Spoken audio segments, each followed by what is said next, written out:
말씀의 식탁 하루 한 장 여호수아 묵상 여호수아 제3장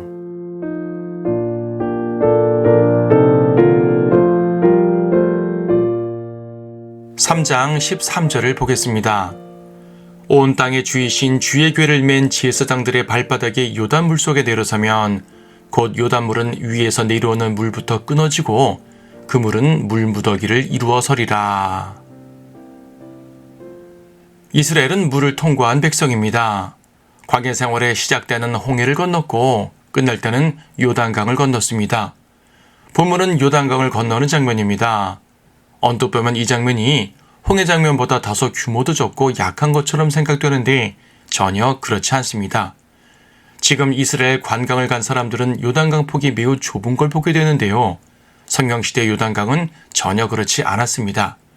특히 15절은 온뚝이 넘쳤다고 말하는데 이것은 봄 추수 시기, 즉 우기 때임을 보여줍니다. 평소 강폭이 50m 정도 되었다면 우기 때 범람까지 하면 10배 이상 넓어집니다. 깊이도 평소보다 두세 배는 깊어집니다. 하나님께서는 하필이면 물이 가장 많을 때 요단을 건너게 하셨습니다. 그리고 그들은 바싹 마른 땅을 건넜습니다. 자세히 보면 이 장면은 매우 놀랍습니다. 생각해 보십시오.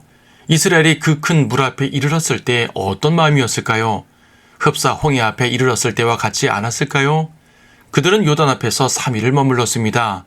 3일 동안 콸콸 넘치는 홍수의 소리를 들었을 것입니다. 저녁만 되면 노을에 비친 거대한 붉은 물결이 그들을 위협했을 것입니다. 그런데 하나님의 역사를 보십시오. 하나님께서는 제사장들에게 언약궤를 메고 앞장서라고 하십니다. 그리고 제사장들과 백성들의 거리를 2000규빗, 그러니까 약 1km를 떨어뜨리십니다. 왜 이렇게 멀리 떨어뜨려 놓으셨을까요? 그것은 하나님께서 앞서가서 싸우시겠다는 것입니다. 주께서 미리 가셔서 모든 상황을 마련해 놓으시겠다는 말입니다. 요단강은 제사장들의 발이 잠기자마자 저 위 상류에서부터 멈춰서고 아래로는 물이 빠져나갔습니다.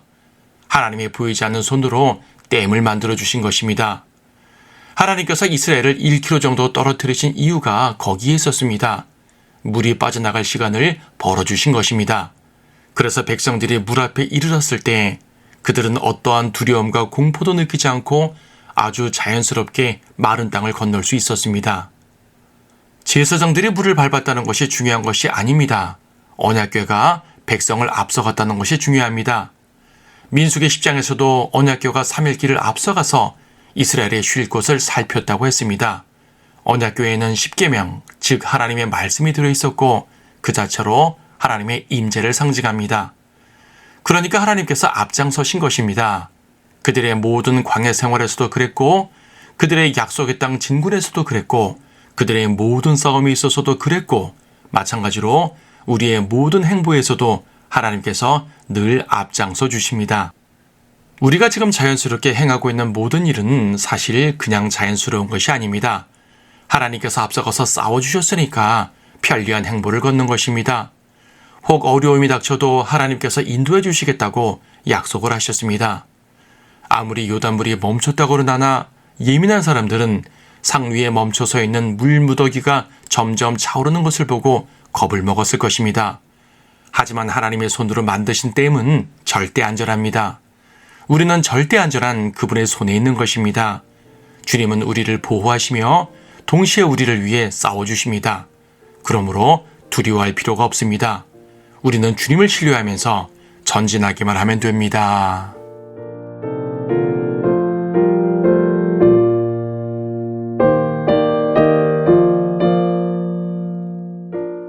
여호수아 3장.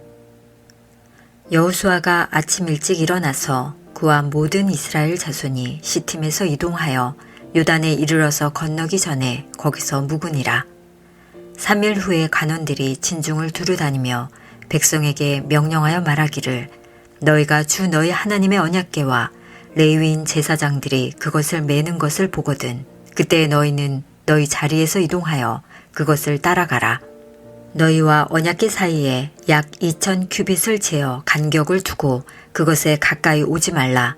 너희가 가야 할 길을 알게 되리니 이는 너희가 이전에 그 길을 지나가 보지 못하였음이라 하더라. 여호수아가 백성에게 말하기를 너희는 스스로를 성결케 하라. 내일이면 주께서 너희 가운데 이적들을 행하시리라 하더라. 여호수아가 제사장들에게 일러 말하기를 언약궤를 메고 백성 앞서 건너라 하니 그들이 언약궤를 메고 백성 앞서 가더라. 주께서 여호수아에게 말씀하시기를 내가 오늘부터 모든 이스라엘의 목전에서 너를 크게 하리니 그들은 내가 모세와 함께 하였던 것처럼 내가 너와 함께 하리라는 것을 알리라. 너는 언약궤를 메는 제사장들에게 명령하여 말할지니 너희가 요단 물가에 이르거든 너희는 요단에 가만히 들어가 서 있으라 하라 하시니라. 여호수아가 이스라엘 자손에게 말하기를 이리 와서 주 너희 하나님의 말씀을 들으라 하고 여호수아가 말하기를 너희는 살아계신 하나님이 너희 가운데 계심을 이로써 알지니 그분이 너희 앞에서 가나안인가 히딘과 히위인가 프리스인가 기르가스인과 아모리인과 여부스인을 반드시 쫓아내시리라. 보라 온 땅의 주의 언약궤가 너희 앞서 요단으로 들어가 건너느니라. 그러므로 이제 이스라엘 지파 중에서 각 지파에서 한 사람씩 12사람을 뽑으라. 온 땅의 주이신 주의 궤를 맨 제사장들의 발바닥이 요단 물속에 내려서면 곧 요단 물은 위에서 내려오는 물부터 끊어지고 그 물은 물 무더기를 이루어 서리라 하더라. 백성이 요단을 건너려고 그들의 장막을 떠나자 언약궤를 맨 제사장들이 백성 앞서 가서 궤를 맨 자들이 요단에 이르니 궤를 맨 제사장들의 발이 물가에 잠기자 요단은 추수 때 항상 온뚝이 넘치기 때문이라. 위로부터 내려온 물이 서서 사레탄 옆에 있는 아담 성읍으로부터 아주 멀리 물 무더기를 일으키고 평원의 바다쪽 즉 여매로 흘러가는 물은 그쳐서 끊어지니 백성이 여리코 앞으로 바로 건너더라. 주의 언약궤를 맨 제사장들이 요단 한가운데 있는 마른 땅에 굳게 섰는데 온 이스라엘 백성이 마른 땅으로 건너 모든 백성이 요단을 완전히 건널 때까지 서 있더라.